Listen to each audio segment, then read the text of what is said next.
I was never interested in women and didn't want to get married. But my mom insisted that I marry you. But now that she's gone, I don't even need a wife anymore.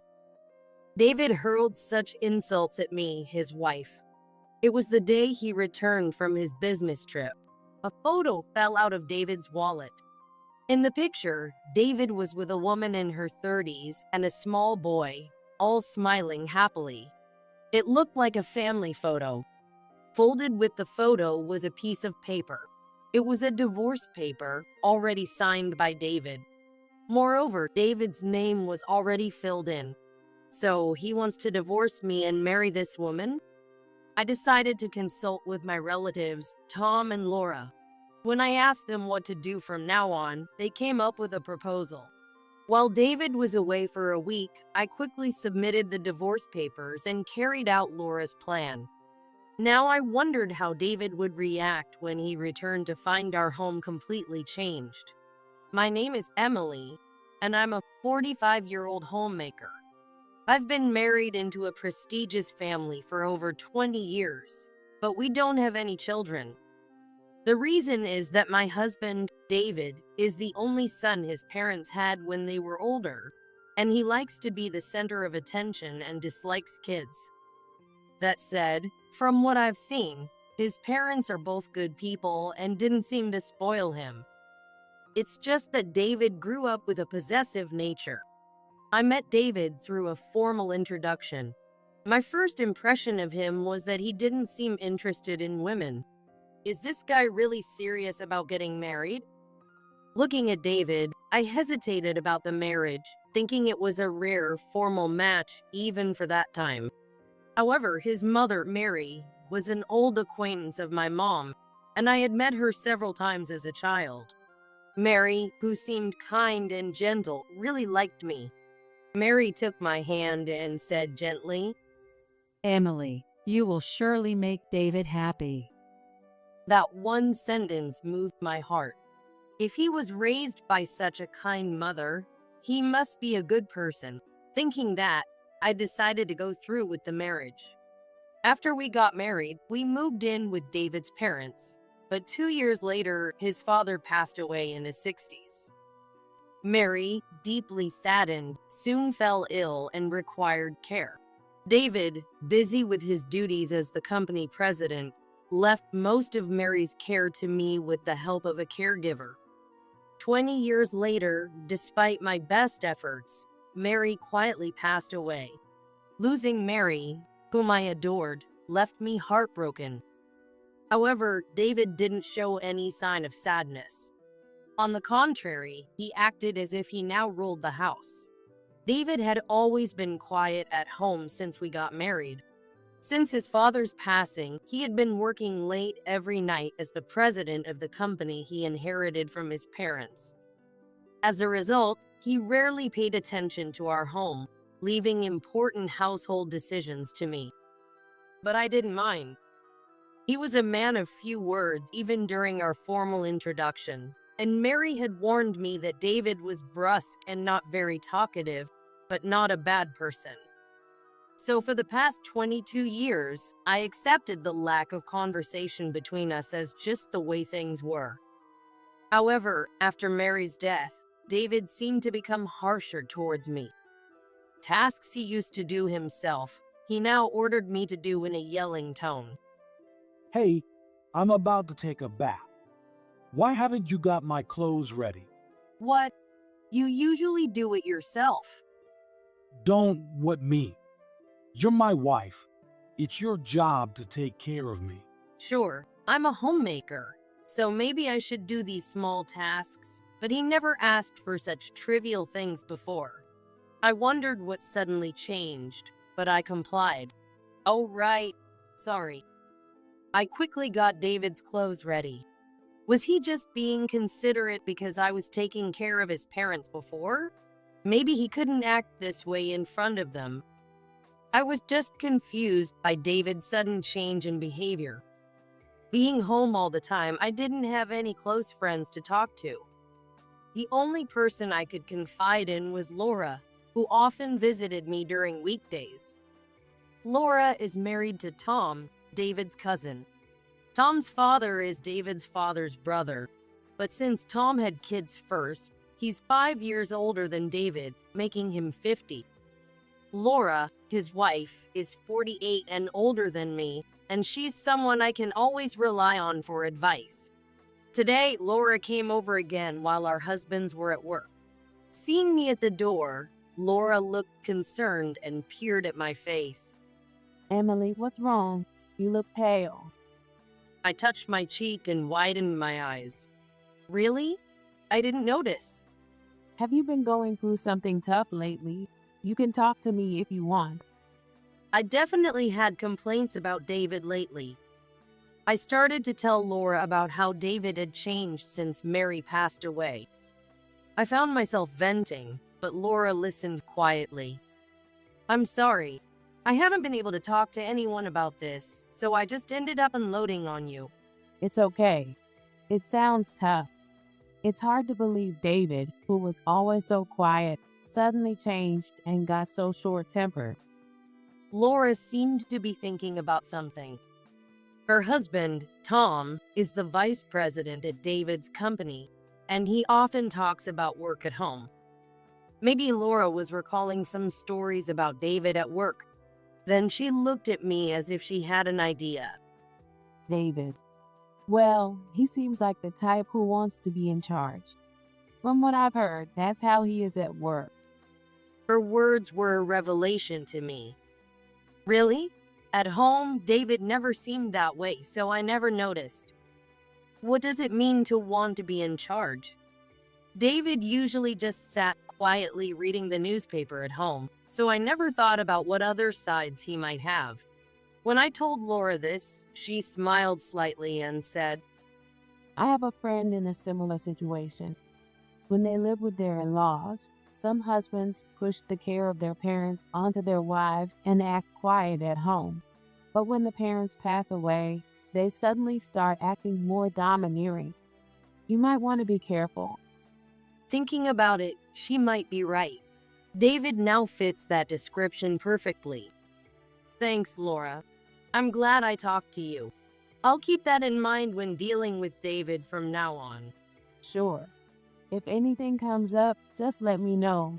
Talking to Laura made me feel much better. That night, I was in a good mood, humming while doing housework. When David came home, he gave me a puzzled look. Why are you so carefree, humming and all? You're in a good mood. Hi, David. How was your day? David frowned even more, seemingly displeased with my cheerful response. Does it really bother him that much to see me in a good mood? Curious, I asked him. You seem upset. Did something happen? Nothing happened. I just get annoyed seeing you looking so carefree while doing housework. What? Why? I couldn't understand what he was saying. Is he really bothered by me doing housework as a homemaker for the past 22 years? Then David muttered something under his breath that left me speechless. You're useless now that we don't have kids, and you don't have to do any caregiving. So, he thought I was enjoying myself now that I wasn't caring for Mary anymore. We don't have kids because David didn't want them. I didn't know how to respond. If I said the wrong thing, it would only make things worse. I decided to take a deep breath and stay calm. Well, since I have more free time now, maybe I should look for a job. Hey, let me be clear. You're not allowed to take some part-time job around here. It would look bad for the wife of a wealthy household to be working part-time. David indeed started acting all high and mighty as soon as Mary passed away, just like Laura said. Moreover, he clearly wanted to show that he believed he was above everyone else. I realized once again that men really do seem to think they're number one when their parents are no longer around. If part-time is not okay, maybe I should look for a full-time position. I was about to say this, but then worried whether I could suddenly handle a full-time job after not working for 22 years. Seeing me hesitate, David started to berate me. I was never interested in women and didn't want to get married, but my mom insisted that I marry you. But now that she's gone, I don't even need a wife anymore. What? That's. Well, even the arranged marriage was just for appearances, since I was the next president. David took advantage of my silence to say whatever he wanted. This was beyond just acting high and mighty. Thinking about my future with David made me anxious, so I asked, "Does this mean you want me to leave?" No, I didn't say that. Anyway, I'm going on a business trip for a week starting tomorrow. Use that time to figure out what you can do. Why does David always have to speak so arrogantly? It's useless to argue with him. During the week David was away, I spent my time feeling uneasy. I even thought about divorcing him and going back to my mom. But I lacked the confidence to live on my own after the divorce. My mom raised me by herself, so I can't burden her now. While I was thinking this, my phone rang. Seeing it was my mom calling, I answered immediately. Emily, it's been a while. How have you been? I'm fine. Hearing my mom's voice after so long lifted my spirits a bit. My mom is currently working far away, making it hard to visit often. That's why she couldn't attend Mary's funeral. Mom and Mary were old friends, and she regretted not being able to attend. But now that her work has settled down, she'll be coming back soon. The thought of seeing my mom soon made me happy. I can't wait to see you, Mom. I'm looking forward to it. Me too. When I come back, I need to properly apologize to Mary. I'm really sorry I couldn't attend her funeral. There was a deep reason why my mom felt so strongly about Mary. Anyway, I decided to look forward to the day Mom comes back, and even after finishing the call, I still felt uplifted. Just then, David returned from his business trip. It was much later than planned, already past midnight. He had clearly been drinking and was stumbling around. Hey, I'm home. As soon as he said that, he collapsed in the hallway and fell asleep. I had no choice but to drape his arm over my shoulder and carry him to our bedroom. On the way, his wallet fell out of his pocket, so after getting him into bed, I picked it up. The wallet was open, with cash and cards sticking out.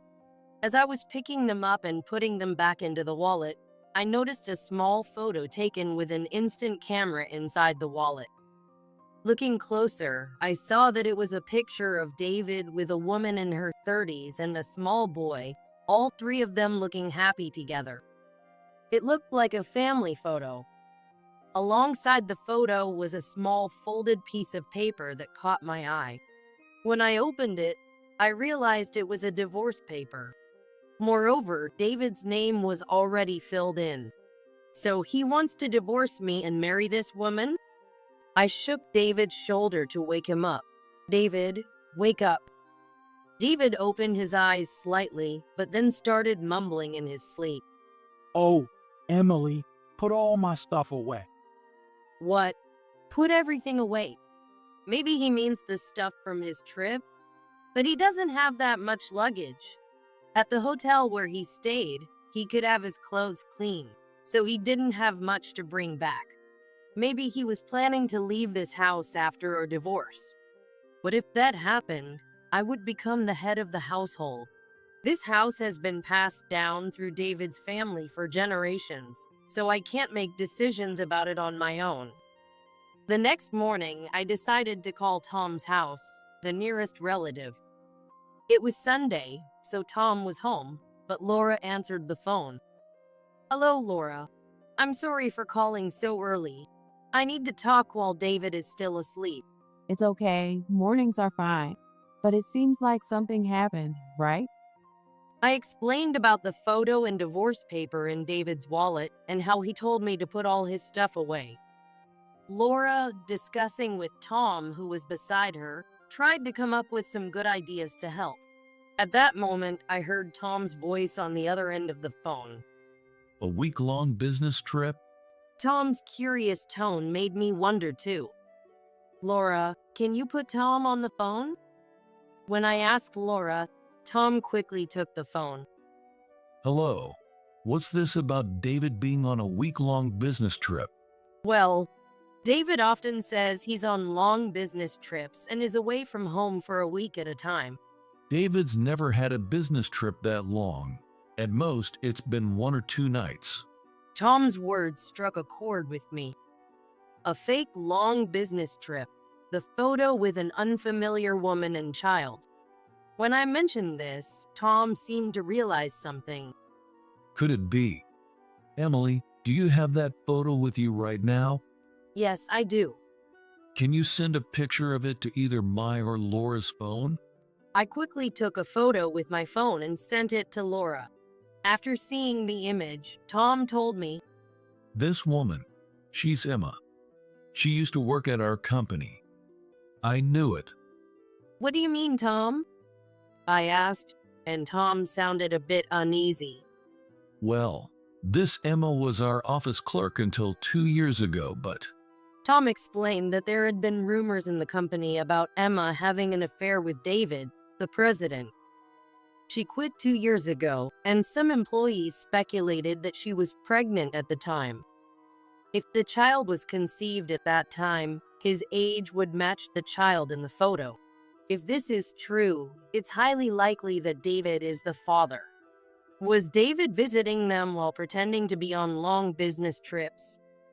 Tom handed the phone back to Laura, thinking it would be better for women to discuss infidelity.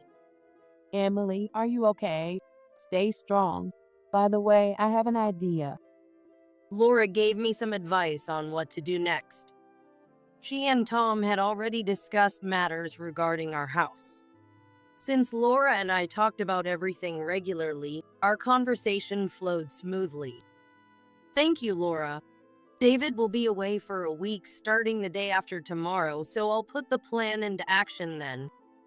Yes, David would be gone for a week on his fake business trip starting the day after tomorrow. It was perfect timing for me, because my mom would be back in 3 days. I emailed my mom about David and Laura's suggestions. The next day, I started preparing David's luggage for his fake business trip starting the following day.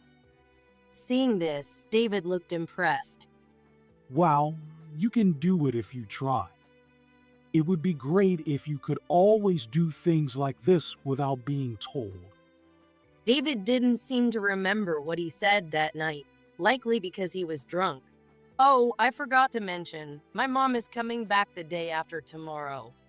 You won't be here since you'll be on your trip, but I'll pass along your regards." Oh, really? Your mom who had to go work far away. She even showed up to our wedding in such shabby clothes, looking so poor.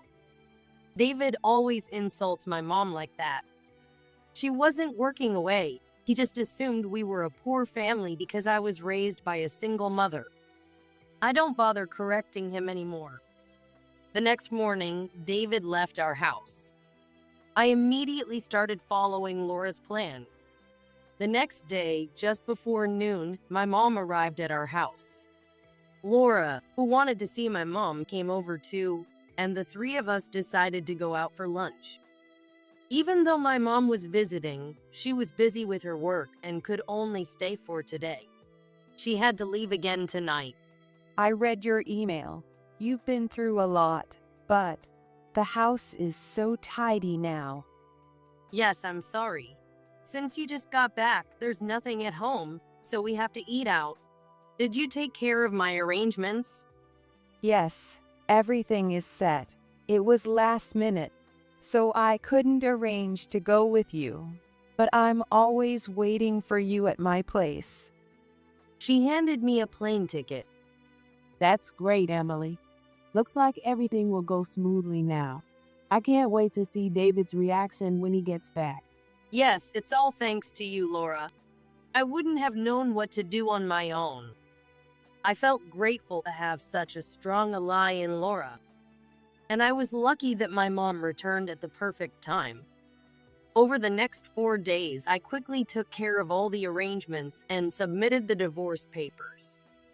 Then I left with the plane ticket my mom had given me. At dawn, I looked at my phone and noticed dozens of missed calls. As expected, they were all from David. I figured he'd call again, and soon enough, my phone rang. Hey, why didn't you answer the phone? I just woke up. What? It's already past noon here.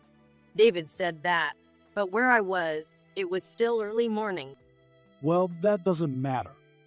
More importantly, I came home to find the house completely empty. Where did you take all my stuff? Oh, you told me to put all my stuff away. So, I threw everything out. What? When did I ever say that? David must not remember at all because he was drunk at the time. He then asked another question. And also, the car is gone. Did you take it? Where are you anyway? I'm in France at my mom's place. David was stunned into silence after my response. Since he didn't say anything back, I continued. Oh, about the car, I sold it before the move. And the house, I've sold it too, so you need to leave soon. What? Wait a minute. First of all, there's no way your mom is in France. Lying won't help. Come back immediately. David didn't know anything. He didn't know that my mom had successfully started an apparel brand in France. By the way, the shabby clothes he mentioned my mom wore to our wedding were from her own brand. David, who knew nothing about brands, thought they looked poor. Looking back, David had never been involved in any of the family discussions before our marriage. That's why he just assumed my mom was working far away. Mary had been a regular customer at my mom's store back when she was still in the US. That's why my mom and Mary were old friends, and I had known Mary since I was little. When I explained all this, David suddenly burst out laughing. Are you stupid? I get it about your mom, but this house has been in my family for generations. I'm the head of this house now, so there's no way you could have sold it without my permission. I figured he'd say something like that. I sighed. It seems you didn't know something important. What are you talking about? Mary had left a notarized will stating that the house and land would be inherited by me for my 20 years of caregiving. Mary understood. Even though David inherited the company his father left, he was such an unreliable president that all the important work was entrusted to Tom, the vice president. And David, who did nothing at home, left even the car purchases up to me. That's why I bought the car in my name. David has not fulfilled his role as a leader in both the family and the company. That's why Mary, concerned about me after her passing, entrusted everything about the house to me. Tom and Laura had also agreed to this at the family meeting. David was present at the meeting, but he didn't listen at all, so he understood nothing. That's the situation. And by the way, your fake long business trips have already been exposed. You were visiting that woman, Emma, weren't you? David's face changed the moment I mentioned Emma's name. I continued, as if to deliver the final blow. Emma's child is yours, isn't it? There were plenty of rumors about you two at your office. Tom is looking into it from the company's list of former employees. By law, they have to keep employment records for 3 years, right? David didn't say anything in response. It seemed like he really left everything about the company to Tom. He would go directly to Emma and confirm the facts. David, resigned to the situation, murmured in a faint voice. Just come back once, please. I want to talk things over with you, Emily. After all, we're still married. Oh, we're not married anymore. The signed divorce papers you brought back from your fake trip, I signed them too and submitted them. What? David shouted louder than ever in shock when I told him I had filed the divorce papers. Why did you do that? That was just to calm Emma down because she kept pestering me about when I get divorced. I never intended to divorce you. How could he have a child with another woman and not want a divorce? Knowing David, it's probably all about appearances. David wanted to keep up appearances by staying married to me while also keeping Emma happy. But I won't be manipulated by such thoughts anymore. Anyway, I still need to finalize the house sale and handle the division of assets. So, I'll return to the US once for that. We'll talk then. With that, I hung up the phone. A month later, I returned to the US to take care of various matters. Since the house was sold, we gathered at Tom's place. David was there, and to my surprise, so were Emma and her son Bob. Apparently, David was now living with Emma.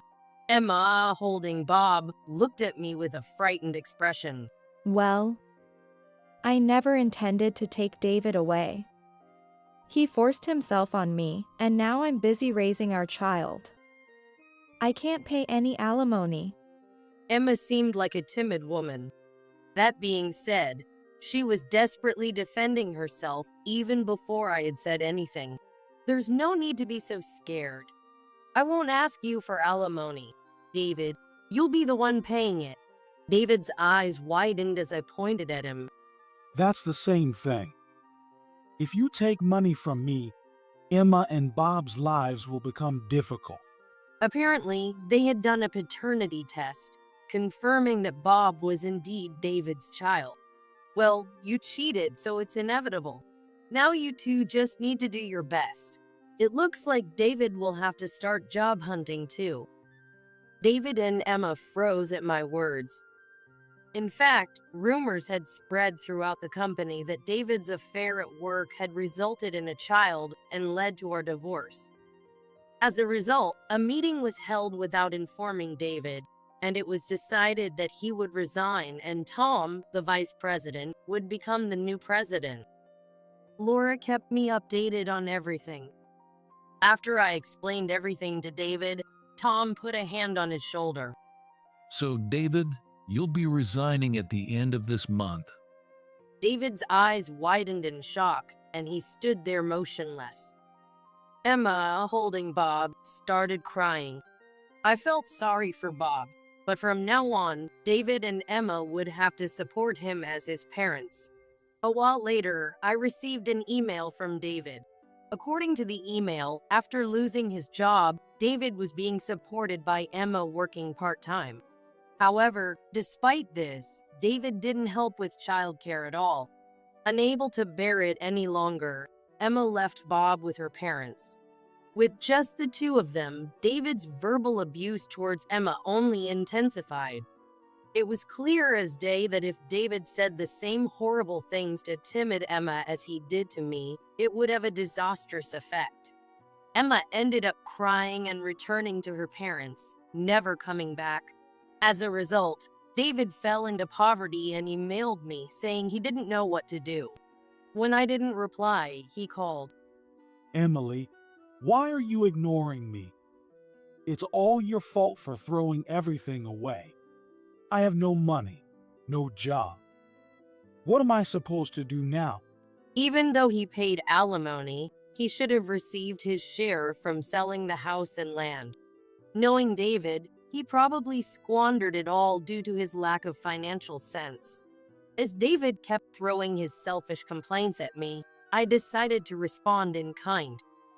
You're acting like the victim. I was forced into a marriage just for appearances and wasted my life. I could have married someone better. How are you going to make up for my lost life? Of course, I didn't mean any of it. But David seemed to take it seriously and was at a loss for words. Enough, He said and hung up the phone. David has shown no remorse about his actions at work or home. It's likely that he will continue struggling to find a job and remain in poverty. I told David that I felt my life was wasted, but in truth, I believe no experience is ever truly wasted. Despite everything, I'm now living happily in France with my mom, studying French. I am aiming to use my 20 years of caregiving experience to pursue a career in caregiving here. This is because there are many care facilities in France. Though my mom, who just turned 70, is still healthy and working, I intend to take care of her in the future. But when I mention this, she pouts slightly and says, I'm still going strong. I probably won't need caregiving as long as I'm alive. Seeing my mom's determination makes me feel both proud and fond of her. She just lives the way she wants to live. To me, my mom is a lifelong role model as a woman. That's why I plan to stay by my mom's side and continue to pursue my dreams.